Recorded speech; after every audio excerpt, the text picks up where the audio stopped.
Hello, and welcome back to my channel. This is Reality with D. How you doing? Come on in, like, comment, subscribe to the channel, hit the notification bell button. You will be notified when I upload a video. Share the video. Why? Because sharing is indeed caring. Now, this is going to be an episodic analysis of the Belle Collective. Now, I've been gone for a minute, and I'm back with Jump Off. I missed 3 episodes of Belle Collective, so I'm gonna do a compilation. That's why I said episodic analysis. Um, I'm gonna start with Muscadine Marlene and her land. We find out more about the land, right? We find out that Muscadine and her family is really not in possession of the land, and I mean her self. I told y'all, I said, I wonder what happened to Matt's dad. Did he pass or were they divorced? Turns out it was both. Because like I said, we have air property. A lot of land. Not 400 acres, but 90. And for that time, 90 acres was a lot of land. I had no idea. Let me just say this. I had no idea when the man who was offering my grandmother the value of our land, the man who came on knocking, the Caucasian man that came on knocking and was trying to buy our land, how valuable the land was. And one time she told me he offered me a couple $1,000,000 for like maybe 70 acres of the land. And I was like, no, this is our property. And I couldn't understand why my grandmother would not sell that land. Now I know why. Now I know why, but that it was very important for her to keep the land and the family. Now, when it comes to property taxes, that is a very, very sticky subject because property tax has to cover 90 acres of land. Can you imagine property taxes covering 400 acres? Well, it's very easy to go to each sibling and divide up how much each sibling has to pay. Well, I think it was by design that my certain members of our family did not do that with us.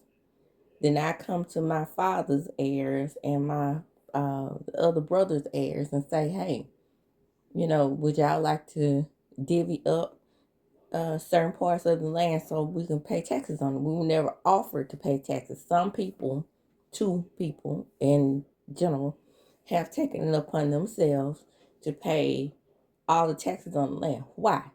Why do they do that? Why? Because, that means that they have all the say so. And, some people are just not going to fight that because you don't have money to do so. Now, we're sitting up here looking at Matt and Moline and Carrie on TV. And Carrie is like, she's dividing up the property, which it wasn't her place. But at the same time, I can see her point, being from a family like that in Mississippi. So, in the South especially, but land is very valuable. So I've been trying for years to see how I can go through the back door and find out how we can all just pay our fair share to get what we to get valuable assets from the land, because like those 2 people, when they cut timber, when they sell animals, all that money goes to them. They don't even offer us, the rest of the family, what the value of said assets. Now on my mother's side of the family, my grandfather had 2 families. I mean, he had the first family. His wife passed away, and then he married my very young grandmother. And they didn't have nearly the amount of land that my paternal side of the family had. They probably had about 60 or 70 acres. But pay taxes or not, My grandmother was on top of that. They cut timber or whatever else they did on that land. She would divvy up amongst, at the time, all of my grandfather's children, which was at that time, I think about 8, because about 3 had already passed away. Yeah, my Uncle Dennis, uh, Uncle Sammy, and Aunt Sis had all passed away. So when we say sis, we mean the oldest sister. So they had all passed away, but she made sure that their children uh, got their fair share of monies from the land, and that's how she always was. But the way I'm looking at it now is that Marlene, number 2, well, I don't know if Marbury Marlene is the one over there on Love and Marriage Huntsville. This one right here, I don't know if she smokes or not, but we know she lay in heavily on the wine. That's why I call them muscadine wine. Now, muscadine wine is made out of muscadines, which is a very southern fruit that grows around here that people just go out in the yard and pick, or let them fall from the tree and just go out there and pick. But I'm very, very, very, very allergic to muscadines. I've never been able to eat them. And apparently people from the South love them, but I cannot eat them. They burn my throat. They burn my lips. They burn my gums. I cannot. And they may do that to other people too, and they just keep on eating, but I couldn't do it.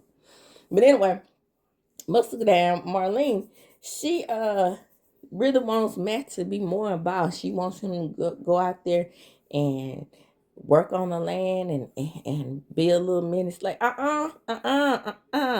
like she said, Marlene, this is not your property anymore. It was supposed to be divided among the siblings. Matt and them probably could put her ass off the land because they were divorced. Moving right along. So we have Marie. Marie is moving facilities. I remember her facility in Flowood, Mississippi. I bet you that damn rent is expensive in Flowood. Flowood is right now is where it's popping in Jackson, Mississippi. Well, not in Jackson, Mississippi, because Flowood is in Rankin County, but Jackson is in Hinds County. But the point is, I know it's popping. I know that rent popping because, like I said, that's a newly renovated area because the area was being built up in the 90s and everything was moving out of Jackson because the crime level had gotten so high in Jackson. So they had to find somewhere else to go because the Negroes was moving out to Richmond. So what does Caucasians do when they feel like too many black folks moving where they live? Yeah, move somewhere else, and redevelop those areas, and do gentrification and eminent domain and all things to get the black folks out. So that's a very affluent area, and so I'm pretty sure that rent was high. So Marie did the right thing and trying to move her business to somewhere where she actually owned. And I like that. The point is, what I'm getting at is the way she's handling Jerez.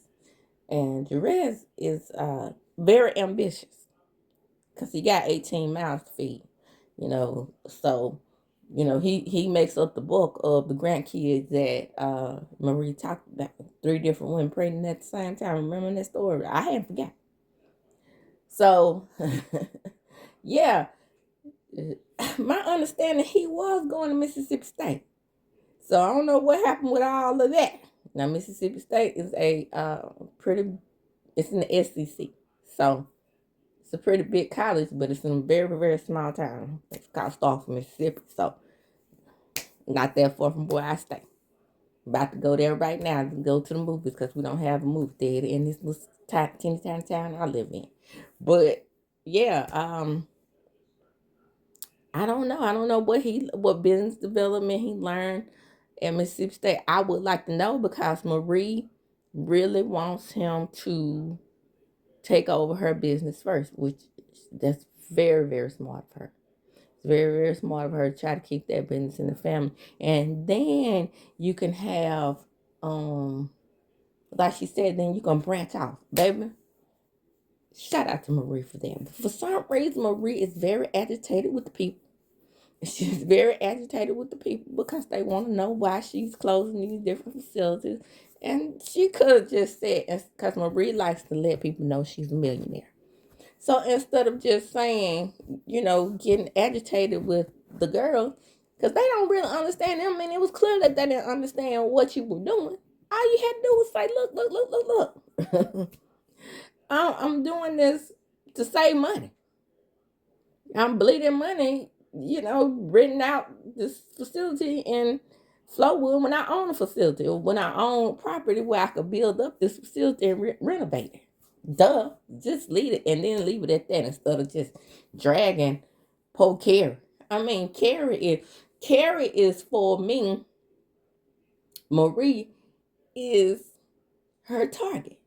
Now, in these shows, a lot of women have their adversaries, and Carrie is Marie's. I just don't see it. I mean, I know they had that little elementary shade at the beginning, but this whole drama about the questions that Carrie was asking, I mean, I didn't see the big deal in it. Okay. But now back to Carrie. Carrie is experiencing the strain of this brick and spoon type thing in her and the land in her marriage. And Matt is Jellyfish Matt, who has do jellyfish have backbones? I don't think they have backbones. That's why I think I call them Jellyfish Matt. Now I watched a lot of, as my mom called them, animal pictures growing up. So my understanding is that they are like the boneless, the jellyfish. So right now he's Jellyfish Matt until I research and find out if they have backbone. I don't think they do. So Jellyfish Matt it is. And Jellyfish Matt don't stand up to his mom. He don't stand up to his mother-in-law. He don't stand up to Care. But we about to find out that he can stand up for people. So I want to discuss, before we get to Atlanta, I want to discuss Matt, not Matt, but Glenn and his son at the barbershop. That boy, a lot of people was talking about how he was looking at the camera and all that. That boy has a very, very deep-seated emotional disconnection from his daddy. And it's not because I don't think this because Glenn just want to be in the home and say that he has a family. But Glenn has done a lot of things too, Lateshia. And that little boy has seen those things being done to her. And they probably think he don't watch the show. But I bet you it about it. But he goes to that little private school, whatever private school he goes to near Jackson, and finds out whatever's going on with his mom and dad. Somebody see. And I know as outspoken as that grandmama is, I'm surprised she hadn't told on the slip. He knows how his mom is being treated. That's why. I don't think it was just the camera. I really believe that it's that emotional disconnect that he has from his father. And then plus, with him allegedly still working on the riverboat. I do my air quotes and y'all don't know about him, but I tell y'all about him. With him allegedly still working on the riverboat, of course, he does not have the connection with his father that he's supposed to have. Now, it's more to being a father when you're in the home than being than just saying that you are a father. Because my daddy was there. And I appreciate him being there more than any monetary gift that he ever could have gave me. That is very important. So I could honestly say that he and I had a bond. I could honestly say that he had a bond with his family. My daddy spent time with us. The whole teaching us how to drive, the telling us about life, telling us about like I said, he ruined me for men because that was one of his very favorite speeches. Don't let no man put his hands on. I don't put my hands on your mom. Don't let no man put his hands on you. That stuck with me. And then that mental gymnastics that that baby has seen that mental gymnastics game that Glenn plays with his mom. That little boy is smart. He can see. Anyway, moving on from that, I just want to analyze their family dynamic because everybody was like, oh, he was nervous. He was looking at the camera. That boy is probably used to those cameras. This is dad. I bet you if we ever, because we don't see him, like with really that bond with Lateshia, but I bet you he'll be more comfortable on camera with his mom. So we're going to Atlanta. We find out Tambra's not going because Greedy is gonna keep the baby. Bullshit. Bullshit. You going on a couple, even though this is a couple trip to celebrate Selena and Mike, you can't let that sister you bragging about keep her. You can't let Jackie keep her, who is also like a sister to you. Bullshit. Greedy is like Gerald. He is never around and don't like the film. Now he filmed with her at that dinner table when they were talking about having more kids. I think they should go ahead and unfreeze the embryos. Hell, let surrogate care because there's no need to let those embryos go to waste. So London Simone can have a sip. That's my opinion, and stick it to it. But if that is her man, because we all have to say if that is her man, then being that it's a couples trip, and everybody is in a couple situation besides Marie. We know that Marie isn't. Now I think Marie should have brought old boy, the single. What's his name? His name was Carlos. I think she should have brought him and they could have slept in separate rooms or something like that. Put him down there in that damn room that they trying to give Carrie and Matt. So yeah, moving right along from that.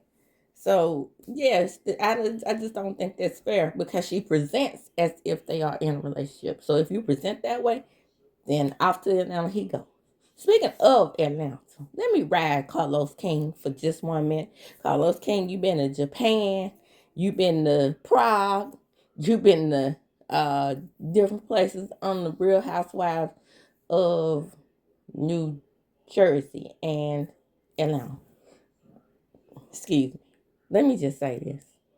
It's somewhere in that budget where you can go outside of the damn South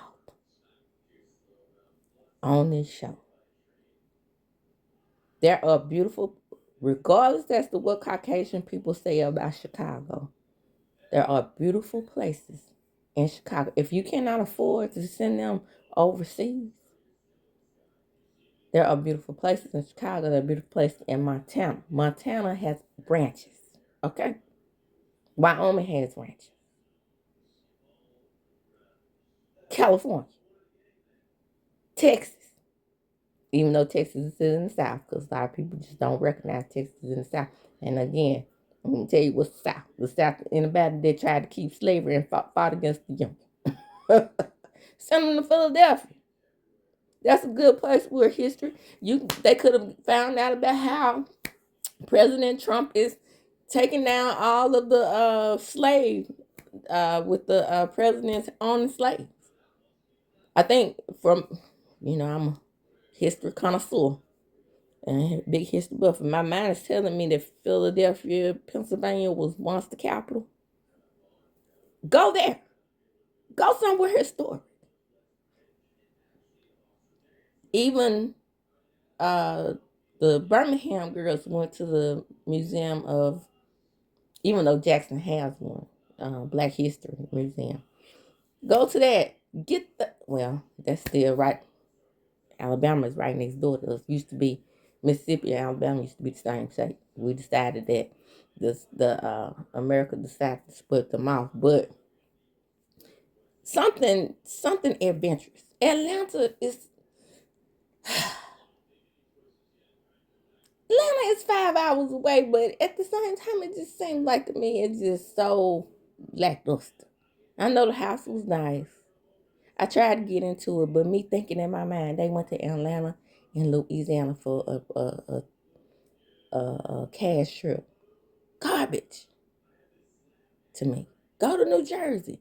It's a lot of different places in America that you can go to.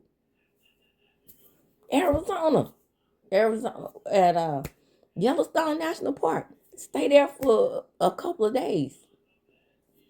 Go on a cruise. Damn. They have some cheap ass carnival cruises. Let the cats go on a cruise or something. This is foolishness to me, in my opinion. Atlanta is just too next door for me. Louisiana was just too next door for me. And then years later, with the help of Melody and her salary, from my understanding, they finally went out of the country on Love and Marriage Huntsville. They haven't been anywhere since.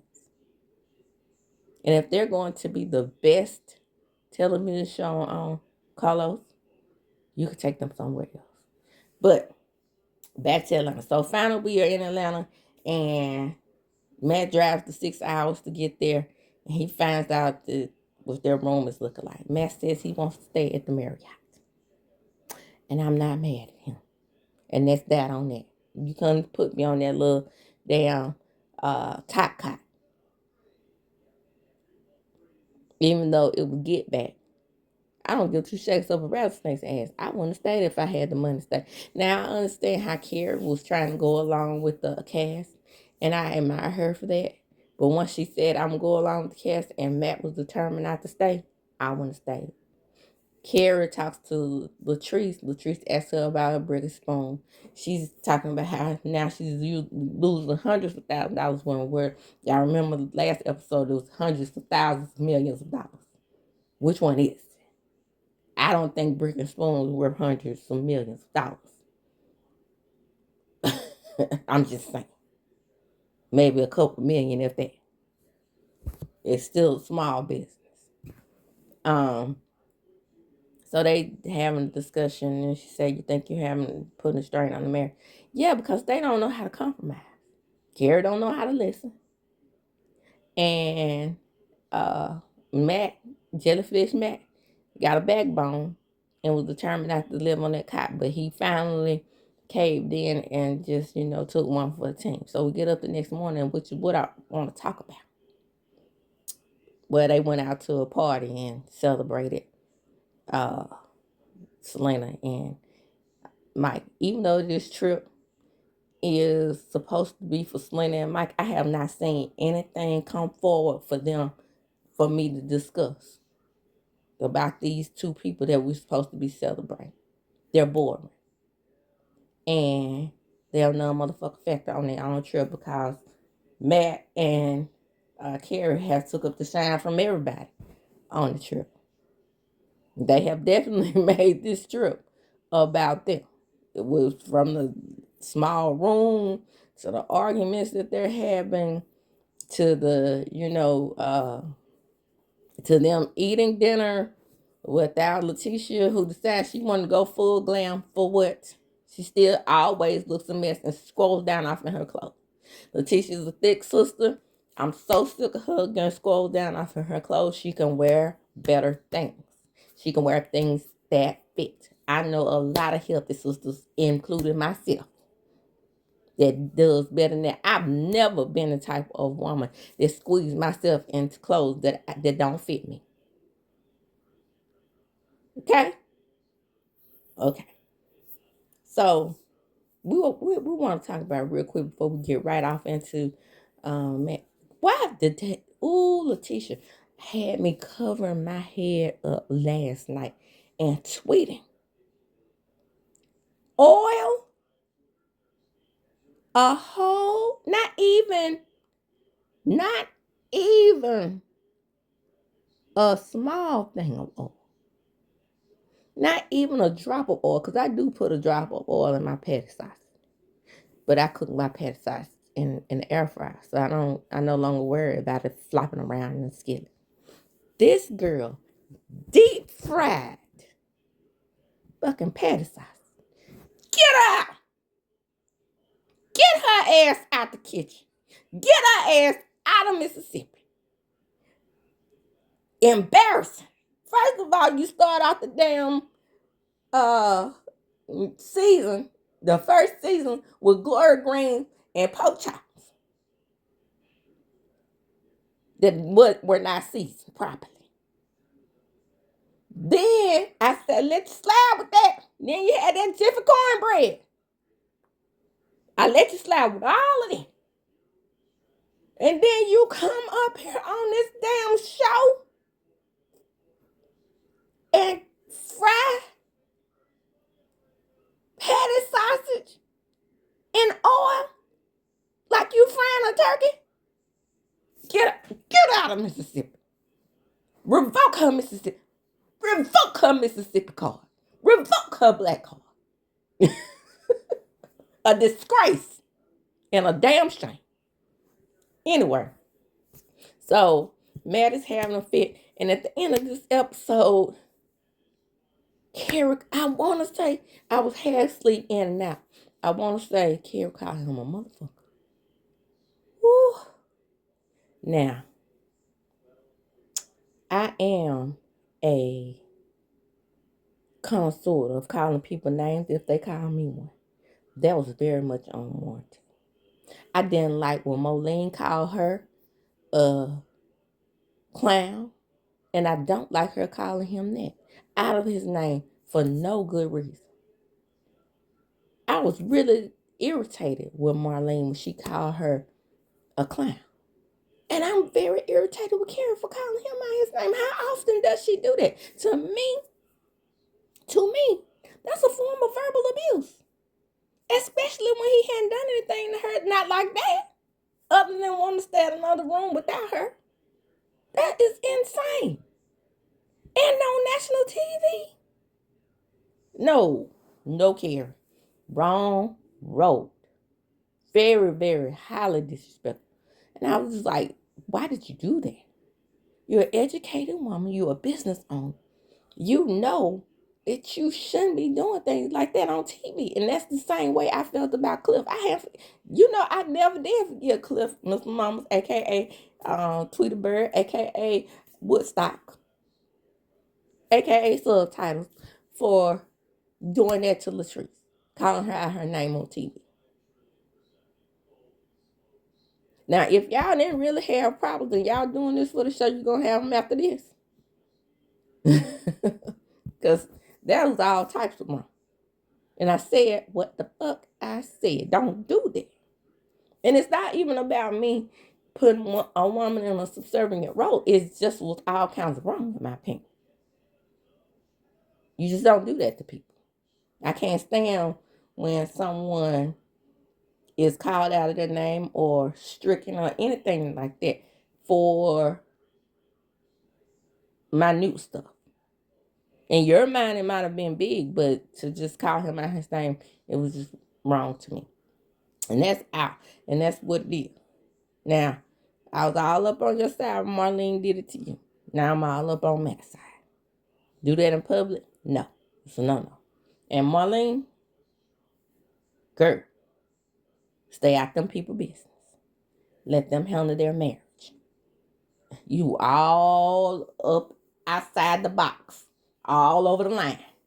Crossing it. You need to stop. You and your mohawk. And that's where I'm going to close. Come on in. Like, comment, subscribe to my channel. Hit the notification bell button. You will be notified when I upload a video. Share the video. Why? Because sharing the care.